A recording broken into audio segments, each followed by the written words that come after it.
আচ্ছা, যদি বলা হয় তোমার জীবন একটা মিথ্যে, তুমি যা করছো, যা ভাবছো সবই পূর্ব নির্ধারিত, তাহলে কি করবে?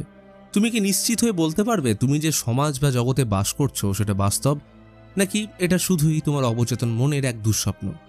আজ এমন একটা ইউনিক মুভির গল্প নিয়ে এসেছি যার এন্ডিং এর টুইস্ট তুমি গেস করতে পারবে না। এটা শুধুমাত্র একটা সিনেমা নয়, আমাদের সবার গল্প। তো বলছিলাম ডেভিড ফিঞ্চারের কাল্ট ক্লাসিক মুভি ফাইট ক্লাবের কথা।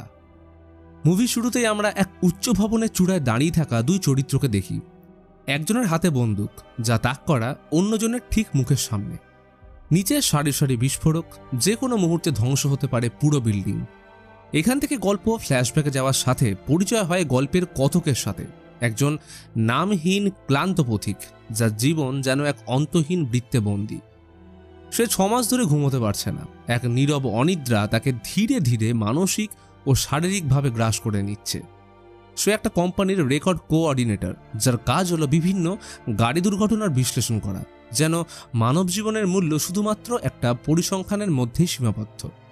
প্রতিদিন সকালে অফিস, রাতে নিঃসঙ্গতার সাথে যুদ্ধ, এর মাঝেই নিজেকে ভুলিয়ে রাখার জন্য বিলাসবহুল আসবাবপত্র কেনা, জীবন সাজানোর এক ব্যর্থ প্রচেষ্টা।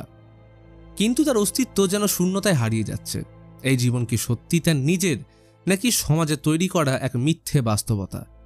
উদ্বেগ আর ক্লান্তি থেকে মুক্তির আশায় সে একদিন চিকিৎসকের কাছে যায়।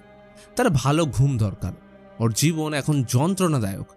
ডাক্তার ওকে দেখে ওষুধ নয়, বরং তাকে ব্যঙ্গ করে সত্যিকারের যন্ত্রণা দেখতে পাঠায় একটা ক্যান্সার সাপোর্ট গ্রুপে। কথক সেখানে কি উপলব্ধি করে? মৃত্যুপুরীর দোরগোড়ায় দাঁড়িয়ে থাকা মানুষদের নির্ভেজাল নিঃস্বার্থ আবেগ। সেখানে পুরুষত্বের কোনো বাহাদুরি নেই, নেই সামাজিক মুখোশ, শুধু বিশুদ্ধ কাঁচা নিরাবরণ আবেগ। সেইখানে তার পরিচয় হয় ববের সাথে।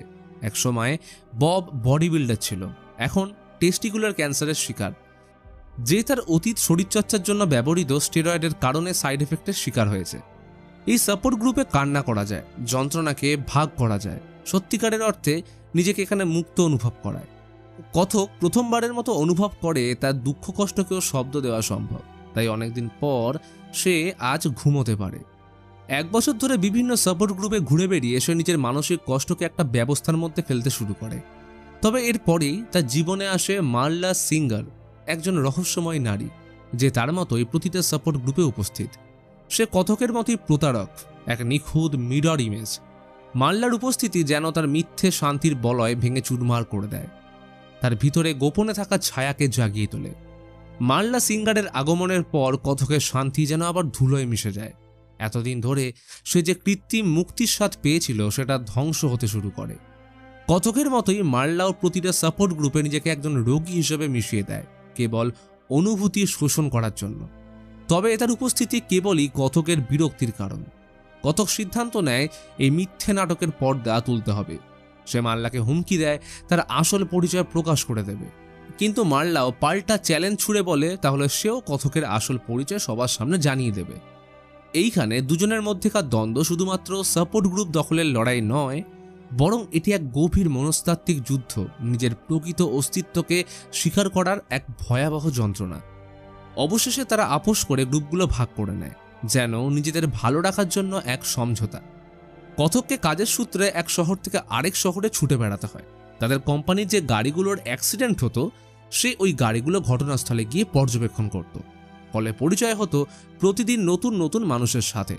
এইরকমই এক যাত্রার সময় ফ্লাইটে তার পরিচয় হয় টাইলার ডার্ডেনের সাথে, এক অদ্ভুত বেপরোয়া চরিত্র, যেন কথকের সম্পূর্ণ বিপরীত। সে সাবান বিক্রি করে, অথচ জানে কিভাবে দৈনন্দিন বস্তু দিয়ে বিস্ফোরক বানাতে হয়। কথক লক্ষ্য করে তাদের সুটকেস অবিকল একই রকম। বিভিন্ন কথাবার্তার মাঝে কথকের টাইলারকে বেশ ইন্টারেস্টিং লাগে।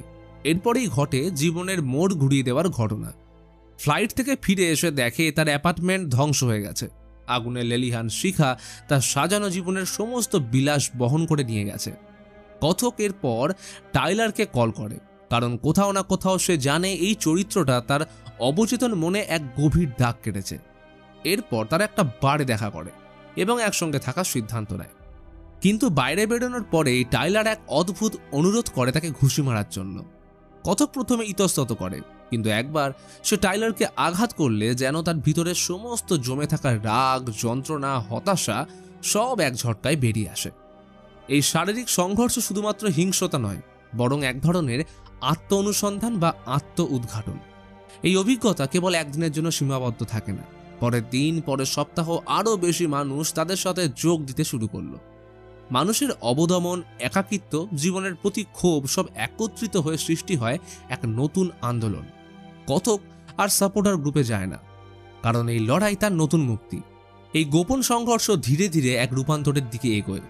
টাইলার ও কথক মিলে একটা বারের আন্ডারগ্রাউন্ডে তৈরি করে ফাইট ক্লাব, যা এক অদৃশ্য বিপ্লব, যেখানে পুরুষরা আস্তে আস্তে সমাজে চাপিয়ে দেওয়া নিয়ম শৃঙ্খলাকে ছিন্ন করতে শেখে। কিন্তু এইখানে প্রবেশের জন্য প্রথম শর্ত হলো কাউকে এই ক্লাবের কথা বলা যাবে না।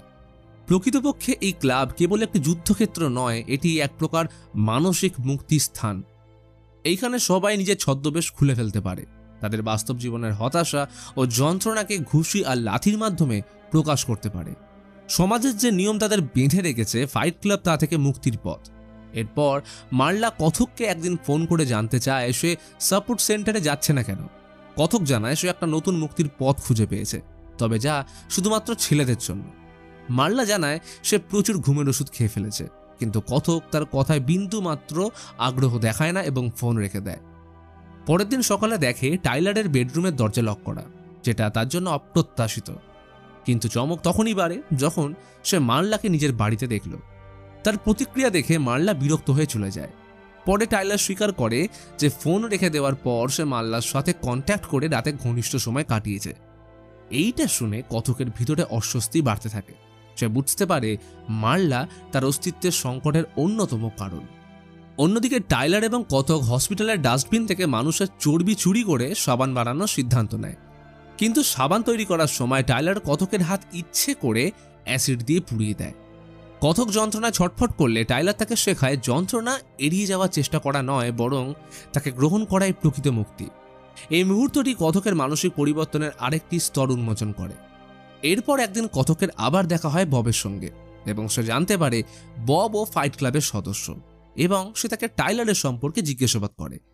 কিন্তু কথকের মনে প্রশ্ন জাগে, তারা দুজন মিলে এই গ্রুপ বানিয়েছে, তাহলে তাকে কেন কেউ চেনে না?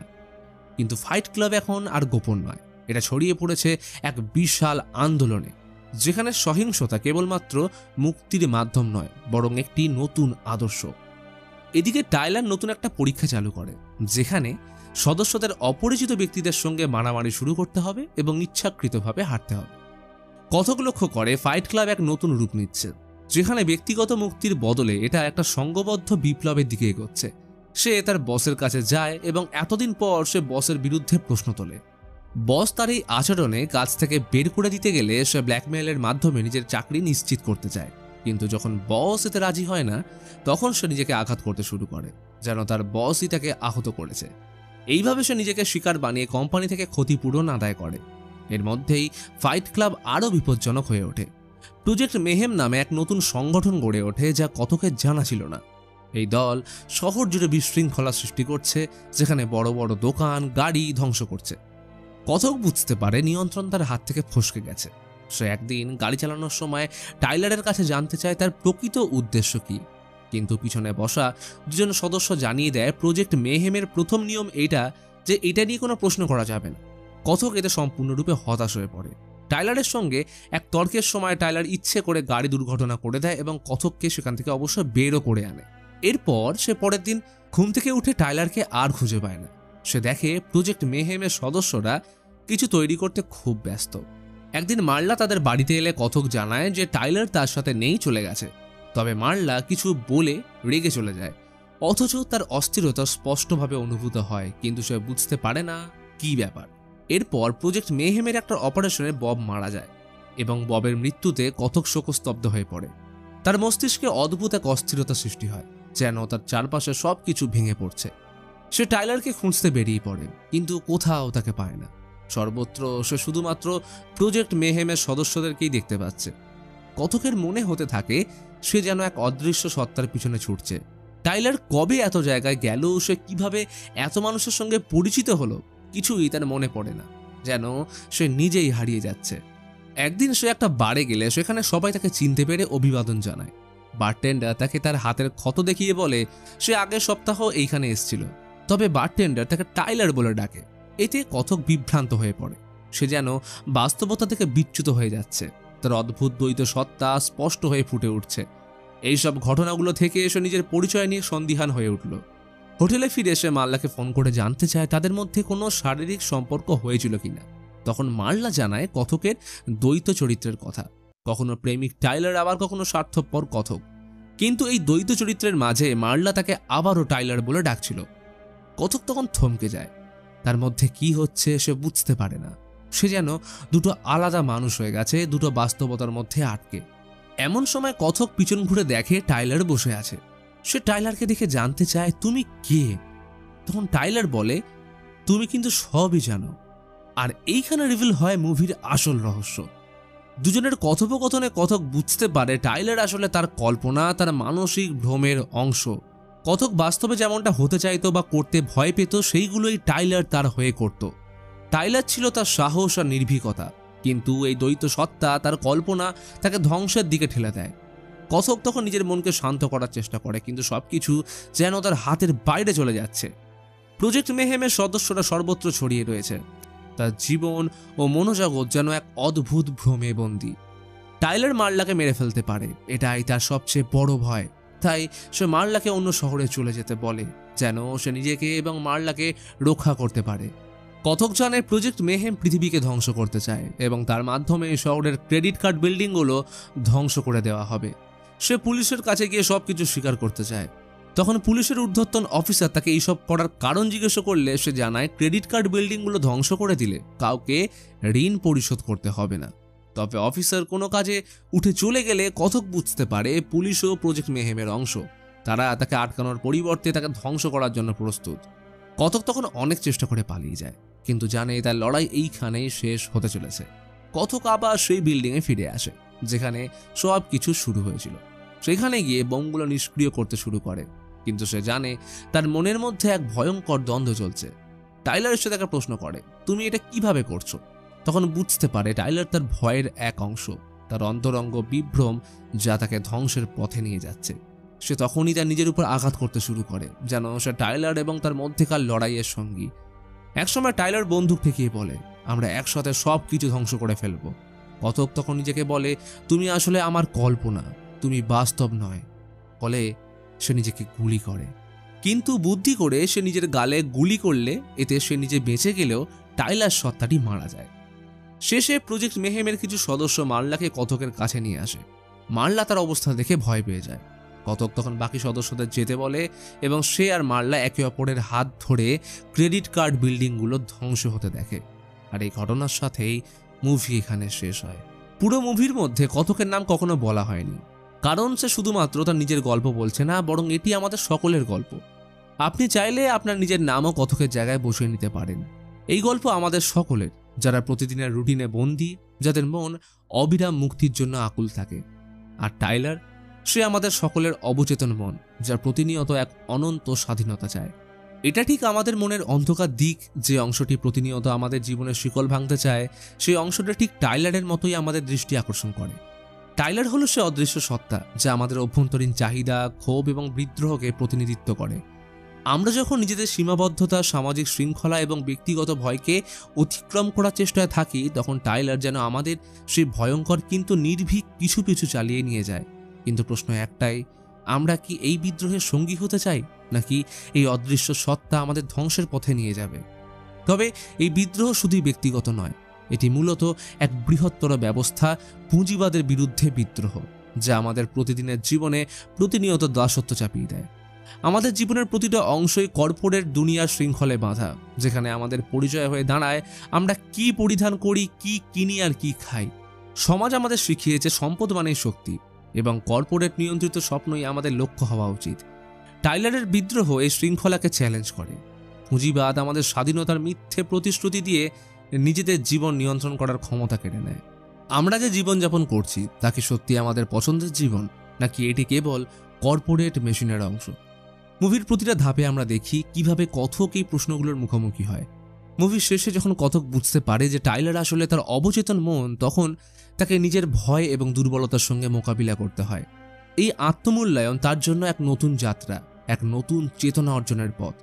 সেই মুহূর্তে টাইলারের মৃত্যু এবং কথকের সত্তার পুনর্জন্ম একটা শক্তিশালী প্রতীক হয়ে দাঁড়ায়। এই পুনর্জন্ম আমাদের শেখায় যে আমরা নিজেদের আসল সত্তাকে বুঝতে পারলে আমাদের মন ও আত্মা মুক্ত হতে পারে। তবে সেটা তখনই সম্ভব যখন আমরা পুঁজিবাদী সমাজের শিকলকে ছিঁড়ে ফেলতে পারবো। তো আপনাদের কি মনে হয়? কমেন্ট করে অবশ্যই জানান।